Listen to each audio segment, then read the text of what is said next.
আজকে তকপাতা দিয়ে শামুকের রান্না খেতে খুবই মন চাচ্ছিল, তাই আজকে চলে আসলাম সেই পাহাড়ি বাজারটিতে। তো এই পাহাড়ি বাজারে শামুক আর তকপাতা কিনতে গিয়ে আরো কি কি কিনতে পারলাম সে সবকিছু নিয়ে থাকছে আজকের পুরো ভিডিও। হ্যালো সবাইকে, কি অবস্থা সবার? তো সকালে ঘুম থেকে উঠে বের হয়ে পড়েছি বাজারের জন্য।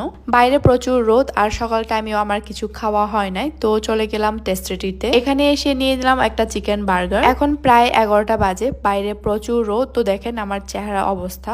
আমার খাবার চলে আসছে, তো একা একা বসে খাবারটা মজা করে খেলাম। আর এই যে প্রত্যেকবারের মতো আমি যখন খাবার খাই আমি নিজেও খাই, সাথে আমার ড্রেসকেও খাওয়াই। যখনই বাসা থেকে বের হয় ড্রেসে কোনো ময়লা বা দাগ পড়তে দিব না, সেদিন আরো বেশি বেশি পড়ে। আমার মতো এমন কার কার হয় প্লিজ কমেন্ট করে জানাবেন। এই তো আমার নাস্তা করা শেষ, এরপর ডিরেক্টলি চলে গিয়েছিলাম এই পাহাড়ি বাজার দোকানে গিয়ে প্রথমে আমার চোখে পড়লো এই টকপাটা। এটা এক বন্দা 20 টাকা করে বিক্রি করতেছিল। আর এই যে কাটালু গাছের শাক, এটাও 20 টাকা করে বিক্রি করতেছিল। এই কাটালু গাছের শাককে লবণ দিয়ে